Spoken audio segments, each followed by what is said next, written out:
Geografía. Programa 4. La distribución de las aguas en la superficie terrestre. Propósitos.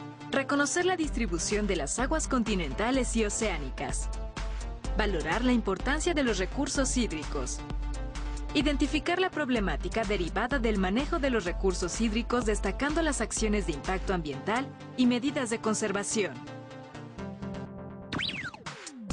Vista desde el espacio, la Tierra parece una esfera azul.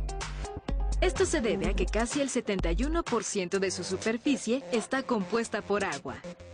A pesar de esto, hoy en día muchos lugares del planeta enfrentan la escasez de este recurso, que es indispensable no solo para el consumo humano, la agricultura y la suficiencia alimentaria, sino también para conservar el equilibrio térmico del planeta y mantener las condiciones atmosféricas, entre muchos otros aspectos.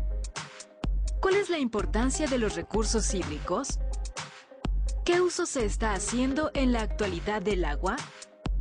En este programa vamos a reflexionar sobre estos y otros temas. Conoceremos la distribución de las aguas continentales y oceánicas, la importancia de los recursos hídricos y algunas acciones de impacto ambiental, así como las medidas que podemos tomar para la conservación de este vital líquido. Hay quienes dicen que nuestro planeta debería llamarse agua en vez de tierra. La razón es simple: de los más de 500 millones de kilómetros que integran la superficie del planeta, solo 149 millones son de tierras emergidas, es decir, todos los continentes. Así, los océanos y mares ocupan más de 360 millones de kilómetros cuadrados de dicha superficie. A esto hay que agregar todo el agua que se encuentra justamente en los continentes, que aunque comparada con los océanos es muy pequeña. Nos permite ver que sin duda hay más agua que tierra en la superficie del planeta. Y toda esta agua en conjunto integra la hidrosfera, que es esencial para la vida. Veamos cuál es su origen. Se le llama hidrosfera a todo el conjunto de agua que hay en el planeta, ya sea en estado sólido, líquido o gaseoso. Se formó hace 4.600 millones de años, cuando el vapor de agua que existía en la atmósfera primitiva de la superficie del planeta comenzó a enfriarse. Esto hizo que el vapor se condensara y se precipitara en forma de lluvia, formando océanos, mares, ríos terrestres y subterráneos, glaciares, lagos y lagunas. Todo esto sumado con el vapor de agua es lo que forma la hidrosfera. Una característica del agua es su potencial para pasar fácilmente de un estado físico a otro por variaciones en la temperatura. Esto ha sido un factor esencial para la reproducción del denominado ciclo del agua o ciclo hidrológico, que se viene repitiendo desde hace millones de años. En su forma más simple, el ciclo hidrológico inicia cuando los rayos del sol llegan a las superficies con agua en estado líquido.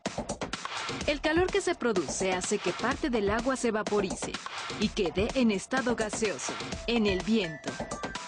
Al llegar a cierta altura, este vapor se enfría y se condensa, es decir, pasa de estado gaseoso a líquido, y por gravedad cae de nuevo a la tierra en forma de lluvia. A veces, en este proceso, el vapor de agua que está en las alturas se enfría mucho más, y luego de pasar a un estado líquido llega al sólido. Y nos podemos dar cuenta de que tuvo lugar este fenómeno porque la lluvia incluye granizo. La totalidad del agua del planeta pasa por el ciclo hidrológico, que la limpia y purifica, aunque el tiempo que ocupa es diferente en cada caso. Por ejemplo, el agua que está en los canales solo requiere de 2 semanas para pasar por todo el ciclo hidrológico, en tanto que en lagos y presas puede tardar hasta 10 años. Las aguas oceánicas son las que más tiempo requieren, ya que se calcula que tardan hasta 4.000 años en pasar por el ciclo hidrológico. Esto se debe sobre todo a su enorme volumen. En el planeta existen en total 1.386 millones de kilómetros cúbicos de agua, de la cual el 97.5% es oceánica y solo el 2.5% son aguas continentales. Veamos más al respecto. Por su ubicación, el agua del planeta se divide en oceánica y continental.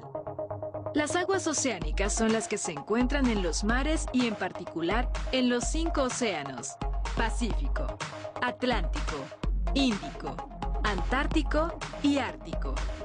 Rodean por completo a todos los continentes y se caracterizan por su nivel de salinidad. El promedio de sal por cada litro de agua marina es de 3.5 gramos, aunque esto varía, ya que cada mar y océano tiene un diferente grado de salinidad. El agua del Mar Muerto, por ejemplo, contiene tanta sal que prácticamente nadie se puede hundir en ese lugar. Esto se debe en gran parte a que junto con la temperatura, la cantidad de sales determina la densidad del agua. Otra característica de las aguas oceánicas es su color, que en general se caracteriza por una tonalidad azul debido a la reflexión de los rayos solares. Esta luz suele llegar hasta medio kilómetro abajo.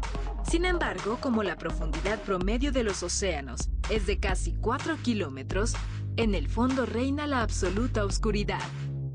Además de influir en el color, el sol también incide en la temperatura de las aguas oceánicas, ya que como los rayos solares llegan de manera perpendicular, los mares y océanos cercanos a los polos presentan temperaturas más bajas que los que se encuentran próximos al ecuador.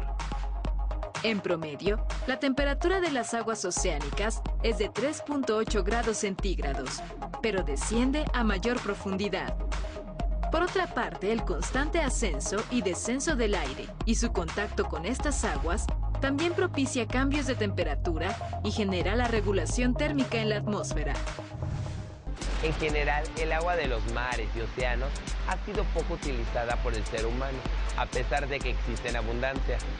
Últimamente se busca aprovecharla para producir electricidad, incluso existen plantas para desalinizarla y hacerla potable. Pero hasta ahora prácticamente las aguas continentales son las que se usan para todo. A pesar de que, como hemos mencionado, constituyen el 2.5% del agua que hay en el planeta, esto es poco menos de 35 millones de kilómetros cúbicos. Como su nombre lo dice, las aguas continentales son los cuerpos de agua dulce que se encuentran en los continentes. Estos cuerpos de agua, capaces de modelar en parte el paisaje en que se encuentran, son producto de los fenómenos que se producen durante el ciclo hidrológico y de la interrelación que se va estableciendo entre ellos. Entre las aguas continentales se encuentran los ríos, lagos, aguas subterráneas y glaciares. Los ríos se caracterizan por tener una corriente continua de agua que corre a través de un cauce que llega a desembocar en el mar. Pueden ser permanentes o temporales. Los ríos temporales son aquellos que llegan a tener fases secas. En contraste, los permanentes se mantienen todo el tiempo, aunque su caudal suele aumentar o disminuir conforme las lluvias y el uso de sus aguas. Independientemente de su carácter, los ríos dejan huella de su paso. Muestra de ello son, por ejemplo, los cañones o gargantas, las cascadas, los meandros y las terrazas fluviales, entre otros. Otra fuente de agua continental son los lagos, que son hundimientos o depresiones del terreno, en donde se acumula el vital líquido sin llegar a tener contacto con el mar. Se pueden formar en las depresiones que se hacen cuando se mueven y separan algunos bloques tectónicos. También se encuentran en los cráteres volcánicos y en cuencas que se hicieron por antiguos glaciares. En todos los casos, modifican el paisaje. A veces la acumulación de agua se da bajo la tierra, gracias a la infiltración de este valioso líquido que atraviesa diversas capas hasta llegar al estrato rocoso del subsuelo, el cual impide que se siga filtrando. De esta manera se forman los mantos freáticos, que son enormes concentraciones subterráneas de agua que en algunos casos forman parte de lagos o ríos subterráneos. Estos cúmulos de agua constituyen una importante reserva que suele explotarse mediante el uso de pozos. Según el Programa de las Naciones Unidas para el Desarrollo, hoy en día se calcula que más de 2.000 millones de personas en el mundo se abastecen de aguas subterráneas. Considerando el volumen total de aguas continentales, la subterránea tiene un porcentaje importante. Sin embargo, el primer lugar lo ocupan los glaciares y los polos, que poseen más de 31 millones de kilómetros cúbicos, de los casi 35 millones disponibles. En otras palabras, más del 89% del total de agua dulce que hay en el planeta está congelada, lo que deja solo un 11% disponible. El ser humano, las plantas y los animales que viven sobre la corteza continental requieren consumir agua dulce para vivir, pero el ser humano, además, la utiliza para actividades que van desde su aseo personal y el de su hábitat, hasta la generación de energía eléctrica, el transporte, los procesos industriales y la agricultura, entre una gran variedad de usos. Y la demanda de este vital líquido es cada vez mayor, ya que la población va en aumento. Hoy somos 7.000 millones de seres humanos y todos requerimos de él. Y por sorprendente que parezca, en vez de cuidar cada vez más estos recursos, el ser humano está acabando con ellos. El problema más que el uso es el abuso y principalmente el mal uso que se está haciendo del agua. Por eso hoy en día está gravemente contaminado. ¿Cómo es que estamos descuidando un recurso del que depende la vida misma en el planeta? En la actualidad, casi 2 millones de toneladas de desechos son arrojados diariamente en ríos y lagos, y casi en su totalidad provienen de diversas actividades humanas. Las industrias, por ejemplo, envían directamente a los cuerpos de agua las sustancias resultantes de sus procesos productivos, tales como aceites, cromo y ácidos, entre otros químicos.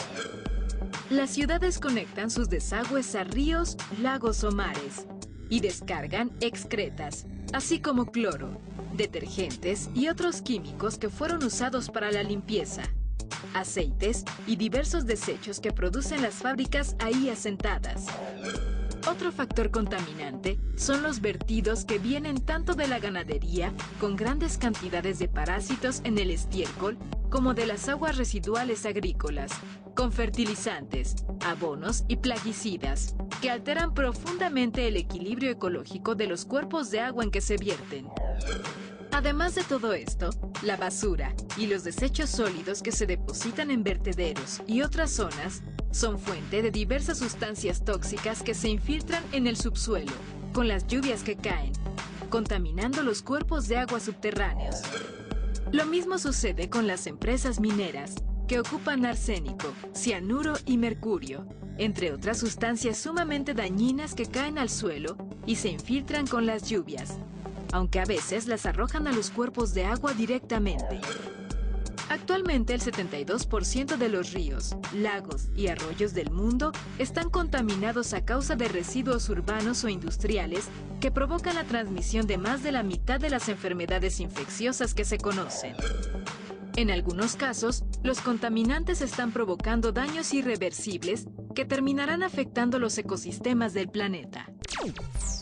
La contaminación de las aguas se debe a muchas causas, pero llama la atención que todas ellas están relacionadas con el ser humano. El problema del agua es asunto que nos compete a todos, porque todos la necesitamos. Acciones como captar el agua de lluvia, evitar el uso de detergentes y cloros, cuidar que no haya fugas de este vital líquido en nuestra casa y usar solo la cantidad necesaria son solo algunas de las muchas cosas que podemos hacer para ayudar a la conservación del agua. El agua ocupa casi el 71% de la superficie terrestre. Esto es, más de 360 millones de kilómetros cuadrados. Los mares y océanos que integran esta superficie, así como los ríos, lagos, glaciares, agua subterránea y todos los cuerpos de agua en general, forman la hidrosfera del planeta. En total, dicha hidrosfera se integra de 1.386 millones de kilómetros cúbicos de agua, de los cuales el 97.5% es oceánica y solo el 2.5% es continental. El agua oceánica se caracteriza por su salinidad y la continental es agua dulce. El 89% del agua dulce del planeta está congelada.